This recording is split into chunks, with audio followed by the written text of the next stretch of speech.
Hey, what's up? It's Rumor Innuendo. It's Friday. Everybody's feeling Friday. I'm Dominic D'Angelo of adfreeshows.com, SEScoops.com, One True Sport. But I am here with Sportskedia's very own Kevin Kellum. He was also said Kedia. You did your Well, how do Pennsylvania you say thing it? where you add unnecessary vowels to words. Sports Kyoto, like Mike Kyoto.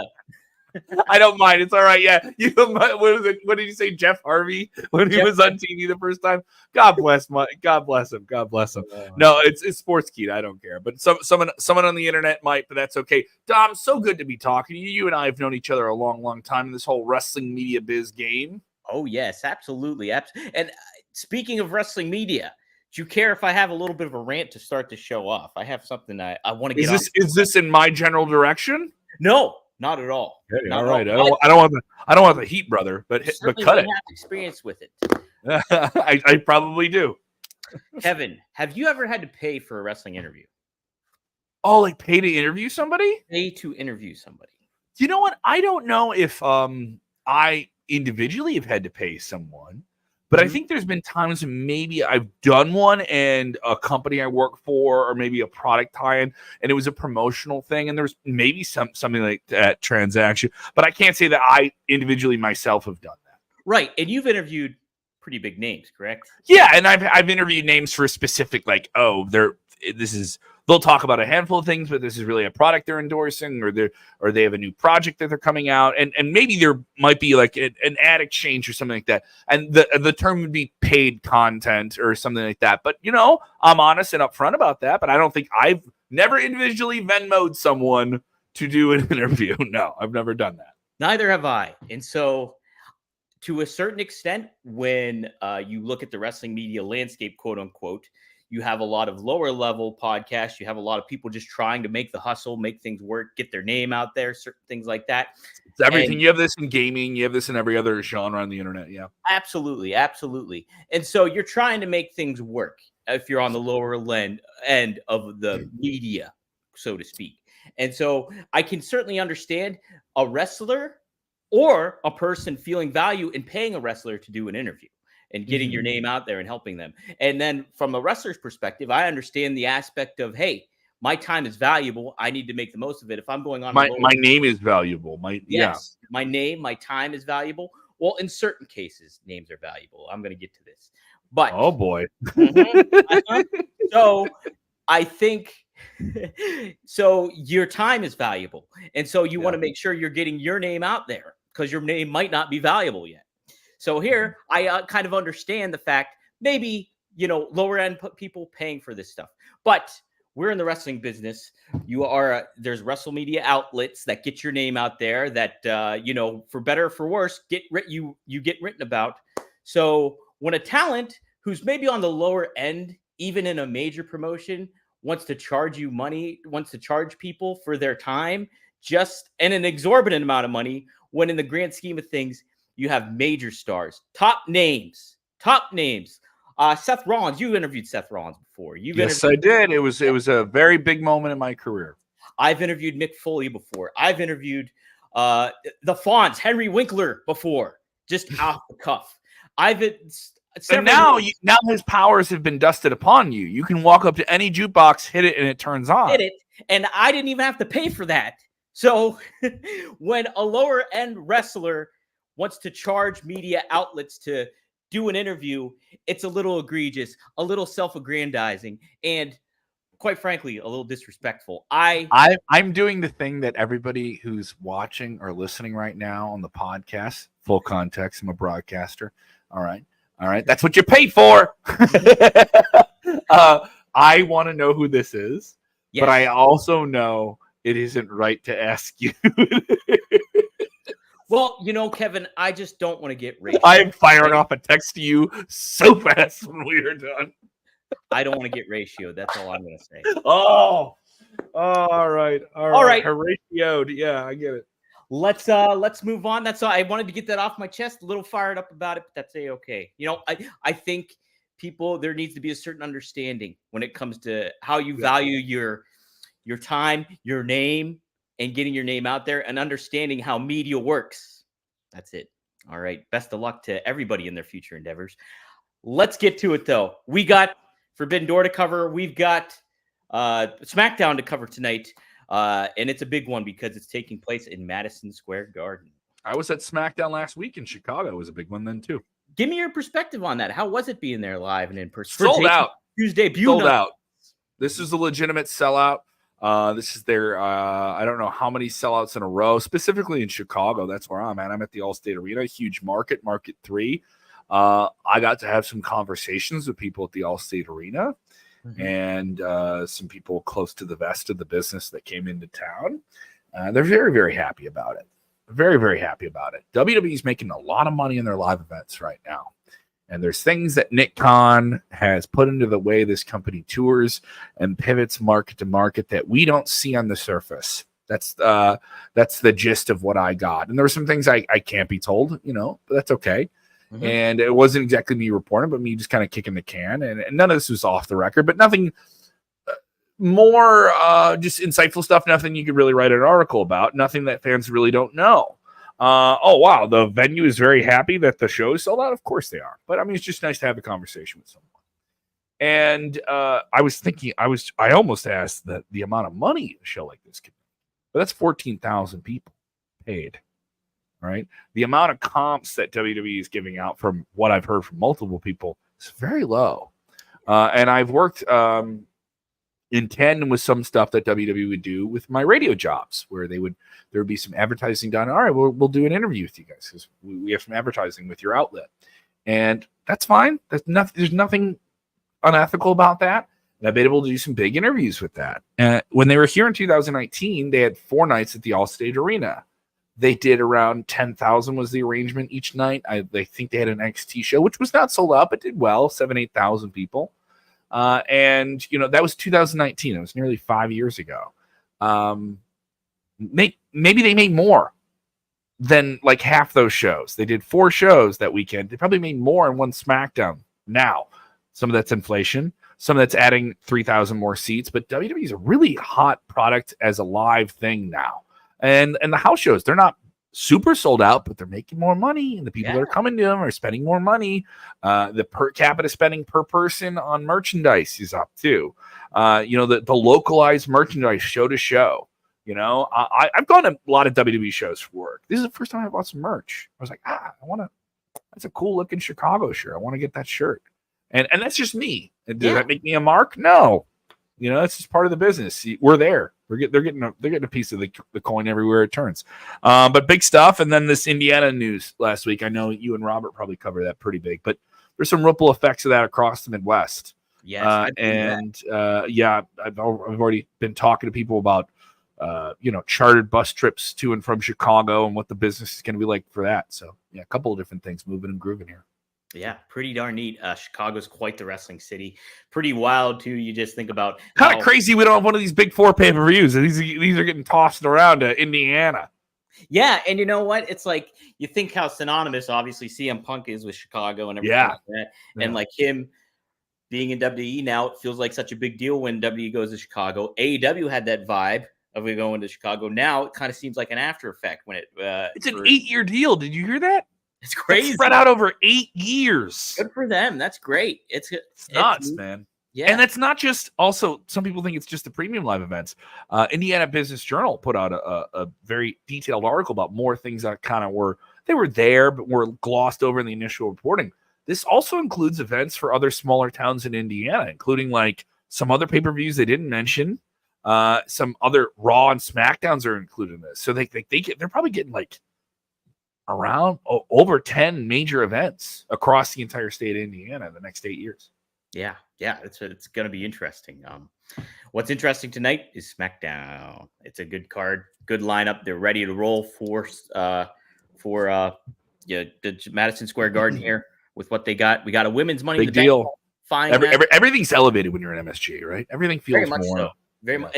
I'm curious too if WWE will embrace the look of MSG. Like they've kind of been more leaning towards a tendency of embracing what each venue looks like more so nowadays. It'll be neat to see if they don't make it look like your typical SmackDown here tonight. That's what I'm intrigued about. You talking like when they would do those entrances where it was like that really short entrance way from the side? Yeah, something like that. And they've kind of embraced some simplicity to what they do in regards to production and stuff like that when it comes to, hey, here's what the entryway looks. Saw it in Chicago. Got another 4,000 people in the building because of it. Yeah, right. But yeah, you have the demand though. You have the Yes. demand for that. So. Yeah. And the arena is its own character in a lot of ways when they do that kind of stuff. So, but we have women's Money in the Bank qualifying match. Candice LeRae taking on Jade Cargill, taking on Tiffany Stratton. We also have another one with Naomi, Blair Davenport, and Indy Hartwell. Plus, we have the men's Money in the Bank qualifying match, an interesting one here. LA Knight versus Logan Paul versus Santos Escobar. And then we have undisputed champion Cody Rhodes to appear. But not only that, but a pretty big segment coming up with Jacob Fatu hot off the heels. Bloodline acknowledgement ceremony. Plus, they're doing a 10-bell salute to Sika. So that's and what a place to do it. What a right. special place for the Anawahi family's Samoan wrestling dynasty to be honored in a building that, of course, Sika is one half of the Wild Samoans. So well known. It's good to reference your history. Certainly something that's been a little bit more prominent in the past few years. Yeah, absolutely. And it's such what a perfect venue for this. Like, because you think about how synonymous the Wild Samoans are in that area, in that WWF classic area of all that stuff. So it's what a fitting thing. Unfortunate he passed away so untimely. And what a tribute he's going to get tonight. It's going to be pretty darn cool to see that, and it all encompassing in the wrestling story too of what the Bloodline's going to do. So what do you kind of expect to hear about with when it comes to Cody Rhodes? What do you think he's going to start saying here tonight, Kevin? Well, I mean, they're building up to this match at Money in the Bank, which could be a schmoz in some way or another. But I mean, the end game here is Cody versus Solo, and Right. when do you get to that? Are they going to make that clear? And obviously, the addition of Jacob Fatu was wild last week. Yeah, it was more of an elaborate angle than a match. We were getting Cody versus Solo, which we've gotten Cody versus Solo before. Mm-hmm. And I think the idea of bitterness makes the heart grow colder is going to be what makes this match work, because it is a match you've seen before and you've seen Cody beat this guy before. Right. So how do you make this all work? Is it a little bit more messy to flip it around the other way and make it, here's a collective of people versus the Bloodline, which we've seen before? How do you make that dynamic work? But is the crowd quiet? Like, are they not illuminated by this prospect? I've heard some people say that Cody, he's already stale as a champion. I will say this, and I don't want this to be an ageist take, and I'm saying this as someone who enjoys a good long-term storytelling. I don't hear that from anyone who's over the age of 35 or over the age of 30. Everyone I hear telling me that, and maybe there's some other people too, are very fickle fans.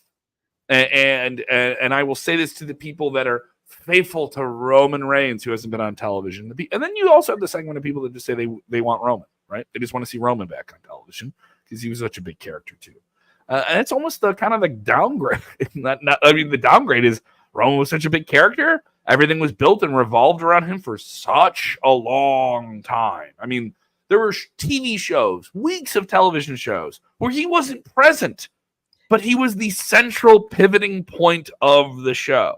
Yeah. And I do think there's too many people that are still lingering and not getting over the idea of a post-Roman Reigns era that we're in. And he is a humbled performer. And he is no longer the dominating guy he was. By the way, he was never really a dominating guy. He was a chicken shiz heel who pretended to be a dominant heel. All right. He was the antithesis of a fighting champion. Yes. And the thing is with Cody is you see him a lot, he fights a lot, he's good to the people. You don't know what you got. All right. He's a good dog. And what you want is a cat that doesn't respond to you calling its name all the time. Right. You know what I mean? That's what Roman Reigns is. Mm-hmm. So I say enjoy the dog you got and just wait for the cat to come back home at some point. But yeah. I think they can make this work and get it to some interesting boys. Really a test for Solo, though. It really much is. Yeah. He's put in a position. I think he gets criticized because he's so kind of stilted on the mic a little bit. Still has. He's not bad. Not bad by any sorts of imagination. I don't think. I think I would call him above average even. On the microphone, I would give him that much credit. But I think people still want to criticize him because he's still in such a huge angle here. It's like he's replacing Roman, quote unquote. So it's like, oh, all eyes are on him. He's almost like the Dallas Cowboys quarterback. Who's next in line? These are the expectations you have for that person. So then you have Solo in this situation where I think he's being elevated by the people around him. Like you have the Guerrillas of Destiny, you have Jacob Fatu. Now you also have Heyman, who's going to be an integral part of all of this. Heyman is so entertaining in this role. The reluctant manager. Yeah, the fearful, reluctant manager. And he also is kind of like the embodiment on screen and in play here of fans who just miss Roman. Yeah. Yeah. And like it's just being put in this wild situation that, we're so associated with not liking Heyman as this wise man, as this patsy to Roman Reigns' person. And now here we're put in that position of understanding where he's coming from here. Like, oh my God, this is such all Jake saying this is the best Heyman ever. He also says, hey, cats rule. Both mine always come when I call them. Lol. Nah, mine kind of does. Sometimes. Yeah. He also says Cody's selling out arenas and the top merch seller. These children need to STFU. Yeah, I think Cody really validated himself as a babyface. I think in some ways when it comes to like his matches with AJ, I think it showed that he has cachet in the long term for being a good babyface. That also great matches. Yeah, matches. I know the AEW crowd says, AEW has better matches than WWE. And I can say that there's some bell-to-bell edges there, right? Yeah. But those matches were awesome. Oh, and anyone who's sleeping on them is like, come on, dude. I am more engaged. You're just taking out your tweezers. You're saying, well, it wasn't this and it wasn't that and it wasn't this and come on. I am more engaged in WWE's matches way more than I am in AEW currently. Stories, characters. Yeah, the athleticism is off the charts when it comes to AEW matches. Also, we're just spoiled with great wrestling around the horn. We really are. You know? Yeah, and that's what's kind of great about this time period. Yeah. But any other things you want to say on SmackDown before we move on? Excited to see what they can do with Money in the Bank. Money in the Bank is sort of a catch-all. It reminds me a little bit of Royal Rumble, where it's like, let's just make sure a lot of different people are simmering, not too hot, not too cold, and the Punk angle is with McIntyre is pretty cool. I talked about that on the radio this week. I got to talk about that on Q101 in Chicago, and it got quite the reaction. Just me talking about it on the radio to a mainstream audience. Yeah. And so yeah, I also think something's going to happen there, and we're going to get to that match. Money in the Bank shouldn't feel like a foregone conclusion as to who wins it. But I always enjoy Money in the Bank. The matches tend to be pretty good. But also that's another thing is they get judged the same way the Royal Rumble does. Is it as good as the last Royal Rumble? Is it as good as the last Money in the Bank you saw? So I do think they need to deliver on that. I remember last year's Money in the Bank being all right. You know what I mean? But I want a little bit more excitement out of the ladder matches. I want a little bit more hoopla, a little bit more hardcore, oh my God type stuff. I'd love that. Yeah, the big takeaway from last year seemed to be Io Sky and what her situation was. And that was a great interplay between her and Bayley. It was really entertaining. I wouldn't mind some exciting storyline swerves and stuff like that. And you have a handful of people you can do that with in both matches.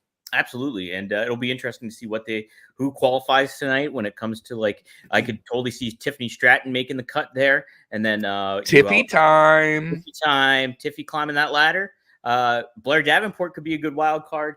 And then LA Knight and Logan Paul seem to be pairing up with one another. It would be kind of neat to see Santos Escobar qualify, elevate him while these two other guys are already elevated. So I would be intrigued by that, I think. It'd be a big win for him too. It'd be a big win. Hey, you know what else is a big win is when you take Blue Chew and it's in the bedroom. Things really happen really great. Yeah. So guys, what happens? What happens? Can you describe it in graphic detail? Let me tell you. And unlike some people in the wrestling business, you don't have to pay for this deal on Blue Chew. This episode is sponsored by Blue Chew. Let's talk about sex. Guys, remember the days when you were always ready to go? Now you can increase your performance and get that extra confidence in bed. Listen up, BlueChew.com. Blue Chew is a unique online service that delivers the same active ingredients as Viagra, Cialis, and Levitra, but in chewable tablets. And at a fraction of the cost. You can take them anytime, day or night, so you can plan ahead or be ready whenever an opportunity arises. The process is simple. Sign up at BlueChew.com, consult with one of our licensed They're licensed medical providers, and once you're approved, you'll receive your prescription within days. Days, Kevin. The best part about it, it's all done online, so no visits to the doctor's office, no awkward conversations, no waiting in line at the pharmacy. Blue Chew's tablets are made in the US of A. Oh, hacksaw Jim Duggan, he doesn't pay for interviews either, and prepared your door in a discreet package.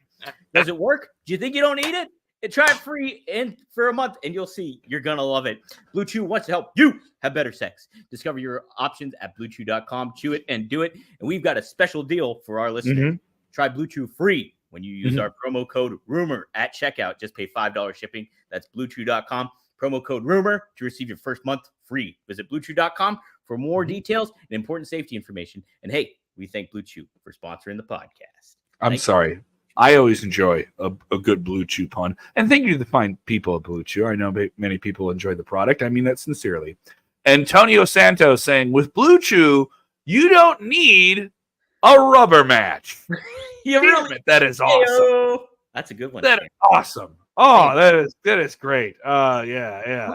Maybe I should get the chat to kind of read a Blue Chew ad in some form. And Antonio's saying, I think Dom just took a Blue Chew right now, but I am pretty wired right now. Let me say that. Fired up and on coffee. I'm on all cylinders. Plus, oh my gosh, Kevin, we got Forbidden Door to look at here. And what? Oh, wow. What a hefty card. You want to talk about Long Island, New York. This is a Long Island card right here. It's a big time. Big time. So let's go run it down. We almost got to do this in quick fashion. I know. I brought you right up to the wall with my rambling about how Chicago is cool. All right. Let's start off with the big one. We got Swerve Strickland versus the AEW International Champion Will Ospreay for the AEW World Championship. Kev, before we, I guess, talk about this, what did you think of the build to this on the Go Home episode of AEW Dynamite? Were you intrigued? Were you like, I'm not really sold on this? I'm right where I was when it started. Yeah? I'm right where I was when it started. I thought...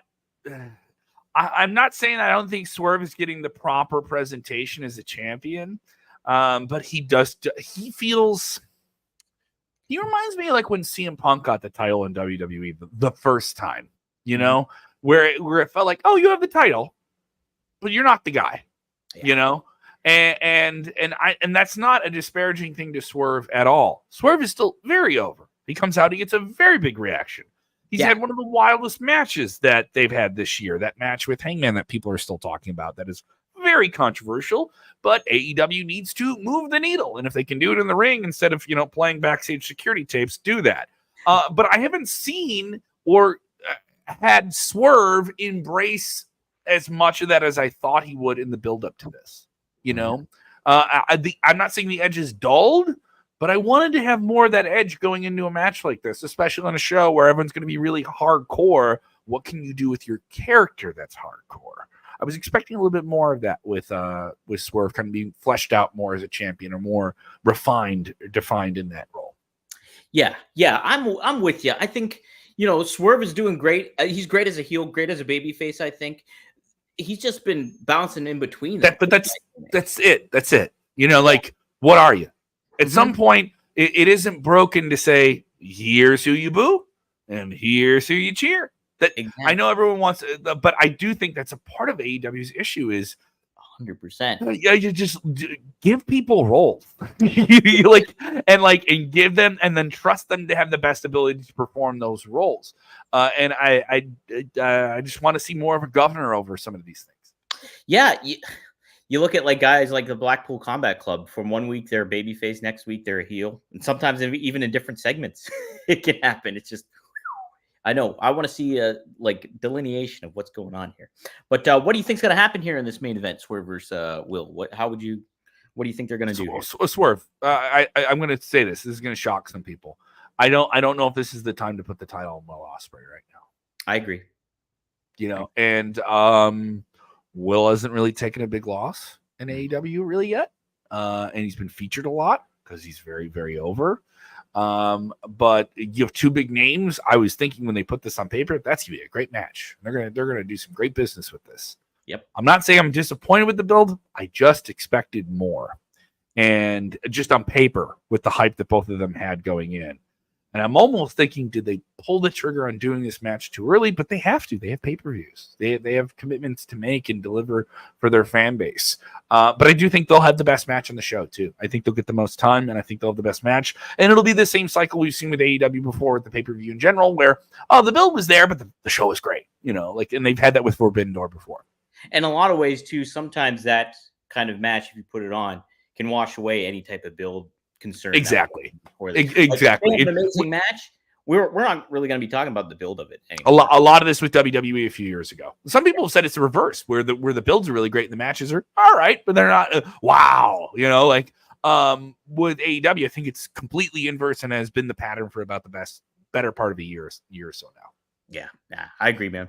Jon Moxley versus Naito for the IWGP World Heavyweight Championship. This almost seems like, hey, they're going to give it back to Naito.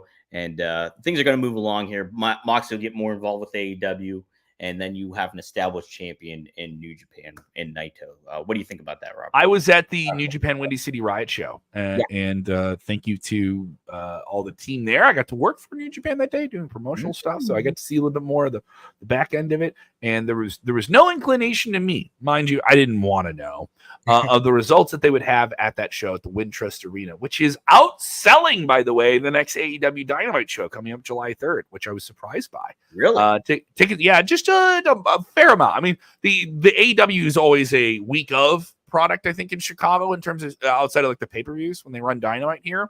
The week of, they'll really push a lot of tickets, so I think they'll do great. This isn't me talking crap about them, but I was like, wow, they've really outsold them. And I remember hearing those numbers internally. And I was like, wow, that's really cool. And that was a great show. And I remember the crowd being really, really surprised when Jon Moxley left and won the IWGP heavyweight title from Naito. He won New Japan's world title from a New Japan guy in the United States. That's a big hand for them to give, in terms of this partnership. Now I think that has to be given back. I also got to say this. I think someone from New Japan needs to get a clean victory over someone in AEW. And Moxley is a guy I think you can take that loss. Absolutely. And I say, have it be clean. Like, we don't have to do all the overdone shenanigans. I do think they'll do something to BCC like that, though, too. Have them involved in this match. I think that's a good call. And I think, Moxley could totally take a clean loss, be totally fine. And it elevates Naito once again. And New Japan needs that at this moment in time. TBS champion Mercedes Moné going up against the New Japan Strong Women's champion Stephanie Vaquer in a title versus title match.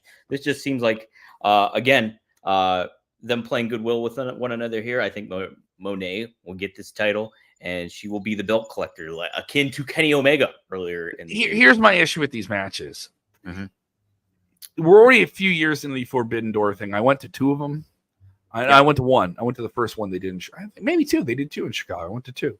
And they were both really good. This shouldn't feel like a foregone conclusion. These matches shouldn't feel like here's just here we maintain this ceremony of promotion versus. Then it becomes like bragging rights.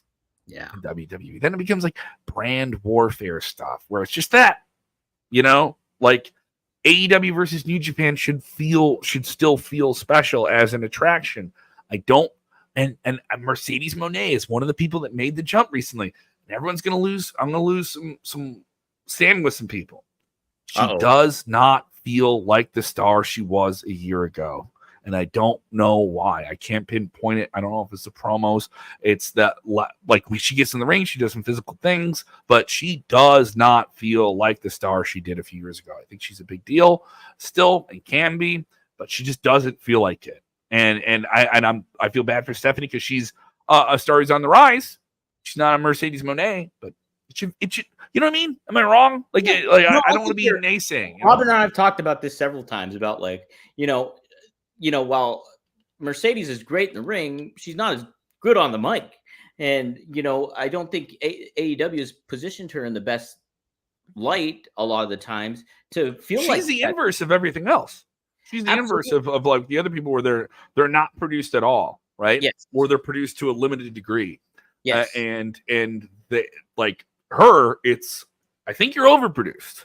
Yeah. I think there's too much. Yes. Put in front of it. That's just the way I read it as somebody who's been on the other side of production. Like, well, I kind of have to level that with everybody else. I think too, Kev, is like, there was such high expectations for Mercedes, and like, a lot of this, what's been happening in AEW, a lot of this star power responsibility was shouldered onto her. The expectations were on her to be like, okay, you got to bring this product back up to where it used to be. And, but that was the talk. That was the talk. That was the talk. Like, Big I don't want to feel like I'm naysaying or saying these things because I want to just talk. No. Yeah. You come in, you say those things, and this is where we are. Yeah. Yeah. Mm-hmm. And this is where we are. And I think AEW's done her a disservice in certain ways. And I think, it all falls on everybody. The responsibility is on everybody. But I think, Mercedes is talented. I think she is a star. I think there's a lot to that. But it's like you want to position them in the right way. And AEW has never been good at that. The only person can I respond to a comment here? Somebody has a comment here. Uh-huh. Wrestling old head. Kellum, thank you. Saying my name with an E. I don't mind it.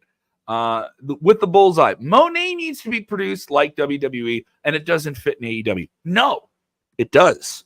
It was overproduced after it was underproduced. Mm-hmm. So like she comes in, she gets to say exactly what she wants. That's what wrestling fans want. We want to hear exactly what the wrestler wants. You want to hear that, but does that serve the story? I don't know if it does. She comes out, she cuts this long-winded promo. I'm really great. And then a month later, 2-3 months later, her first match, she's the heel with Willow Nightingale. It's erratic, and the fans turn on things and turn on people. Is she a heel now? It seems like it. But then you're having her go in and take in somebody from another promotion who fans are not familiar with. All right? They're not familiar with. They respect her. They know the name, but they're not familiar with her. This match should have been a triple threat and worked in another name that's on television all the time, or been a multi-woman affair, and that could play up to the idea of, I'm holier than thou. No, it's all right. Wrestling old head, you're fine. I don't know if being produced like WWE is the same thing. No, you need to do different things. If it's the edginess, great. If there's a Neil pusher thing you can do, great. If there's something you can say that WWE can't do, great. If there's things you can do with your entrances, great. What can we do that they're not doing that's just a little change? Not too much of a change, because they went all the way over the head and wrote way too much for it. It was way too scripted. It's way too WWE 2018. Here's every word you need to say before you go out on screen. That's not her strong suit. Give her some bullet points and she'll nail this, because she cut great promos when she was NXT. She cut great promos when she was in WWE. I don't think she's a bad promo. I just think she's a heel out of the gate. That should have been the thing. Hey, nice promo. Now I'm kicking you bitches around, and then just go for it. But the problem is it's too wishy-washy. Way too wishy-washy. Here's the disservice they did to her as well. None of the other women, with the exception of Toni Storm, were elevated to a Mercedes Moné level in AEW. And God bless Toni Storm. She did it by being a character. She did it. This will piss people off if you're an AEW fan. I'm not doing this to piss you off.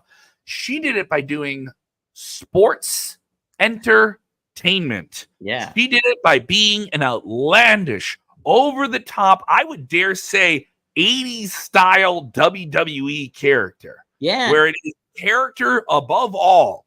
Character, shenanigans, a lot of Memphis tricks she's done. I've worked with other people that worked in Memphis and stuff like that. There's a lot of Memphis things she does. There is a lot more of show than tell. And then on top of it, the Attitude Era, the double entendres and jokes, easily the most entertaining and funny character they have on television.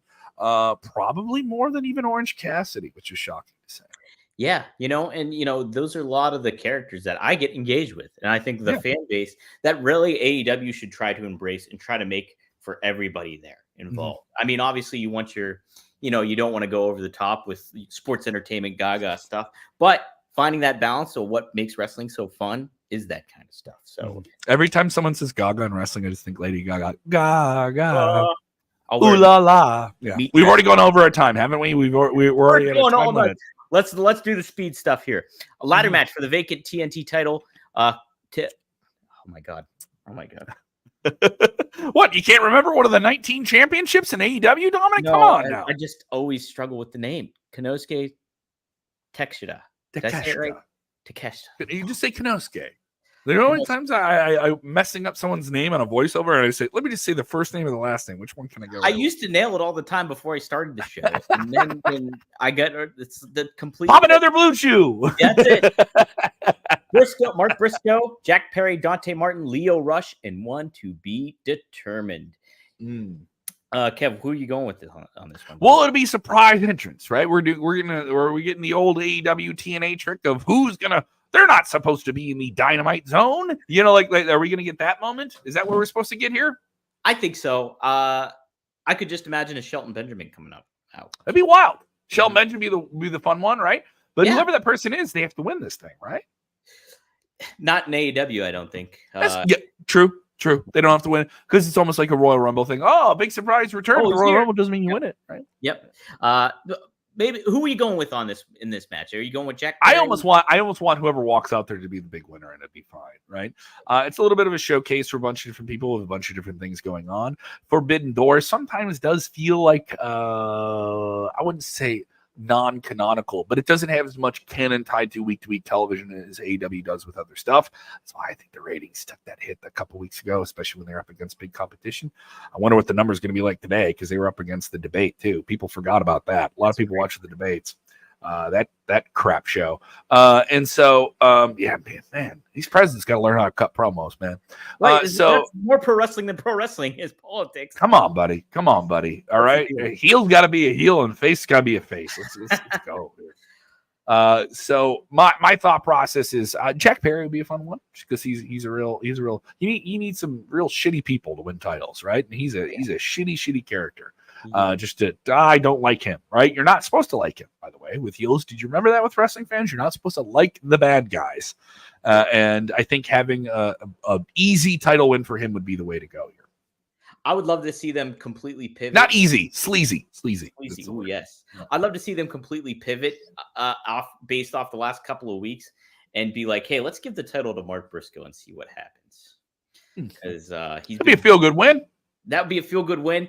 What he's been doing on AEW has, I think, elevated the show, made it the most interesting part of the show. He's been one of the more entertaining guys, but I also think he's kind of Teflon in terms of his place in residency in the hearts of fans because of everything that he's gone through and the sheer brutality. He reminds me a little bit of a Mick Foley, where he's a guy. He's like, oh, he's not the prettiest guy. Doesn't matter. Fans love him. Fans love him. Fights hard. Like what WWE did. I think they should ride with that momentum with Mick. Like what they do with Mick, they should ride with Mark. I agree. So I'd be totally down for him winning it. I'll just go on a limb and just say he'll win it just for the hell of it. Toni Storm versus Mina Shirakawa for the AEW's Women's Championship. Outright, I think this is probably the most well-told story that AEW has done in a while. And I think it speaks to both competitors here as well as Mariah May involvement too. So I know Mariah May taking a hard blow, an accidental. Oh, I did not mean to touch you. Yeah, and Toni Storm, smothering her face in people's chests and all those different things. There'll be some shenanigans, all right. And Toni Storm will leave with the title, but there will be shenanigans and sexual entendre and suggestiveness and all those different things. So yeah, I think if you want your outlandish Toni Storm, you're going to get it, and she's going to leave with the title. I think Mira should be a person that Tony Khan really tries to snag up here too. I think she's doing some really fun work in here too, and she has a great ring presence and personality. So she would be an excellent addition to the women's division full time. Here's a big one: Bryan Danielson versus Shingo Takagi in the Owen Hart Cup tournament match, opening round. Got to go with the American Dragon on this one, right? American Dragon. I know it seems like we're really leaning on the AEW side of things, but the shocking thing and the character thing to do would be having Danielson lose. And I'm a big Bryan Danielson fan. As somebody who covers wrestling, he is my number one wrestler. He's my number one favorite wrestler, that when I know he's on a show, that is the match I need to not go to the bathroom. I just need to watch that. I will watch his show and not take out my phone. Like, I adore him as a performer and an artist and somebody who should have a place in wrestling long after he's an in-ring performer. Yes. But the story they've been telling it with him under the surface, which I don't think they've done a great job with this match, is can he win big matches anymore? Yeah, you're the greatest wrestler of your generation, but maybe that's not your generation anymore. Has time passed Bryan Danielson? Does he not have the finishing touch anymore? Has he lost his edge? And that's something they kind of alluded to in some ways and different things like that. But how many big matches has he lost for them on pay-per-view? They build up to these matches and he loses, which now you've almost played yourself into the corner with it where all right, so then he beats Shingo, then you build him up for another one to lose. You know what I mean? I was like, I think the more long-term storyline thing is he just messes it up and loses. And he's got to go back to the drawing board. He's got to reprogram himself. He has to find the fire of the dragon once again. Ooh. You could do that in the finals though too. I think he could go I do think that, but the tournament thing with him is really, really fun. You know, he's a guy who wanted to do the G1 climax, but I don't know if that's good for his health with the way he wants to wrestle. Yeah, but I see him winning it, but my fantasy booking is something goes wrong. And you go into the character route with him. Yep. All right. Yeah, I'm going Danielson on that one. I just feel like AEW is winning all these big matches, though, too, by the way. Right. This is still AEW versus New Japan. And all these AEW New Japan matches, we picked the AEW guy. Here's one that's a little more both AEW, so we don't have to worry about it here. The Elite, Okada, and the Young Bucks going up against Tanahashi, Max Caster, and Anthony Bowens. Who you going with that one there, Kev? Doesn't matter. Not really. See, that's where we're at. Doesn't matter. Doesn't matter. You know? Does it matter? Acclaimed. I'm going to Acclaimed and Tanahashi. They need it more than the Elite do. But then that diminishes Okada too, who's already kind of been in this like flash finish. You do a flash finish. You do a flash finish, like a roll up or something like that. Somebody doesn't take a finisher or something like that. And like they got out of it. No, we're not going to have this. And then the Elite's going to start firing and super kicking everyone in the hallway on Wednesday night. We're not going to have this, and we're the corporate bad guys. You know? I did enjoy Okada's segment where he was messing around with the controls. Oh, that's great. Screen. Yeah. Like I was like, give him more. You have these Japanese performers, and English as a second language is a challenge for anyone. I've worked with people that speak a second language, and I'm marveled at their ability to work around that and find things. And when I see stuff, I'm like, if you went to WWE, they could have figured something out, and it would have been just as cool. You know? Just as cool, no doubt. Yeah. All right. So you're going with who on this one? You going? I'm going with the Acclaimed as well. Okay. I think it doesn't matter. It just keeps this. This is too much on the show. Feels like keep the stove hot type situations. I want finality and payoffs and stuff like that too. Absolutely. All right, we got to speed up because I forgot I had a show to do at 1 too as well. So. What do you got next? Running from one microphone to the next. What do you got? Don? Tell where you're going to be. Guys, tune in live for the Wrestling Mat with Matt Camp. I produce his show and he does a great job. Shout out to Matt Camp. Yeah, shout out to him. He does great work. I read a little statement he put out there. Made itself rounds. Somebody's worked for a media organization. Yeah. Shout out to Matt. And I was proud of his candor and honesty with it. That didn't feel blindly negative or selfish. No, it wasn't at that at all. It was more so. As somebody's been through the ringer in professional media, I felt for him in that regard. And I also feel for the people that have to hand out those decisions as well. Yeah. It's a business, and that's, unfortunately, even though we're on the receiving end of losing out on it, we understand it too. It's just the name of the game. Are you saying we're losers, bud? Yeah, we're a bunch of losers here. Who's going to be a loser between Zack Sabre Jr. and Orange Cassidy, Kev? I think this is a comedy match. I think they do a bunch of ridiculous. Yeah, I think they do a bunch of ridiculous stuff in it. I think Zach is a guy who loves to play. He's down to goof, and I think Zach wins. Yeah, I agree. I agree on that one. I think Zach will win too because Orange is over. Doesn't need to win. Yep. Doesn't need to lose. And I think he'll. And they're furthering a story with him. I think too. MJF taking on Hechicero. Got to be MJF, right? Yeah. That's it. That's my analysis. That's it. That's why you booked me. Okay. Well, let's I'm sorry, but I was surprised they put him with God bless Hechicero. I thought a bigger name from New Japan would come over and have a match with MJF. Yeah, it just seems like evil. So somebody like more prominence you could have had a bigger match with. Right. Like, hey, what about Suzuki? I know he's in the other. They're going to have him and Jericho, right? Him and Jericho are going to have a match? Yeah. I would have much rather seen MJF and Suzuki. But is that announced? Because they teased it on Wednesday. I don't see it on the card here that I copied and pasted. Minoru called him out, right? He and like did. Jericho was presenting like he was going to be his tag team partner. But Yeah. I could see that being a kickoff match too. By the way, Yeah, they could add that on like Friday, right? And then what is the show? Sunday. So like they could Sunday. add that maybe even Sunday. Yeah. Yep. Okay. Well, the other match listed on the card: Samoa Joe, Hook, and Shibata taking on the aforementioned Jericho, Big Bill, and a partner to be announced. Maybe they save that Minoru Suzuki match for like something else. I completely forgot about this scenario because once they brought in Minoru and he said, "I want to fight you, Jericho," ha ha ha. He used like all like they did all that. Minoru is such a expressive character too. I always enjoy watching. Sorry for getting Samoa Joe and everything like that. And they've had some fun with this one. Of those multi-man matches, they do a lot of these multi-man matches on Forbidden Door. This one's way more intriguing than the Elite one. Yes, I agree. The story has been way more well done, and the learning tree stuff is heelish, but it's baseline heel. It's not the most exciting stuff I've seen Jericho and his camp, but everyone's trying to play their role with it and get it over, but it takes time, and I'll give them a little bit more time on it. But Joe has fun in AEW. He's the guy who's like, he feels like a way bigger star than he did on the tail end of him in WWE. Not to say that stuff was bad, but that's a jump where I was like, Mercedes Moné, they should be like this. Yeah. But no, I enjoy it. I think Learning Tree needs a win though. You need to keep that group over. I'm with you.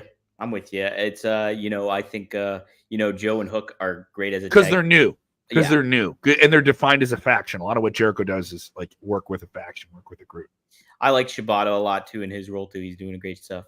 But yeah, real quick pre-show match, not on the card, but it's a pretty important match. Mariah May taking on Saraya in the tournament match is on a pre-show. Who do you got there for that one, real quick, Kev? I just see Saraya in a pre-show match. I'm like, wow. Like I was bringing up Jericho in a pre-show match or something like that. Maybe they do a pre-show angle with him and Minoru more than anything. Saraya should be such a bigger star. She really should. She should be such a bigger star. And this is something that was alluded to on social media, and then stuff got deleted, and like that type of thing. The tweet and delete, that type of stuff that people do. Screenshots get out there. But Saraya, I'm with you too. I don't think it's gonna happen, but I'm saying Mariah is a supporting character. She plays a role well. Do some shenanigans. Make it happen. Kev, where can they find you guys at? You can follow me on Sportskeeda Wrestling. We're doing a lot of really, really cool stuff, though. We're doing these deep dive essay formats, which is some people say is already feels like a played out formula for wrestling videos. But I really, really enjoyed what we've been doing recently. We did one about Triple H's master plan for CM Punk and Drew McIntyre. That just dropped a few hours ago. Already 4,000 views. So if we're doing stuff, it's moving. We also did the issues with making Cody Rhodes your champion, and then that's on the Sportskeeda Wrestling YouTube channel. We also do a live podcast with them every Monday afternoon. I did a really, really good one about the experience of WWE at SmackDown and different things that are going on with WWE in Indiana. That is up right now. You can check that out. Just a lot of cool stuff. Go check out Sportskeeda Wrestling.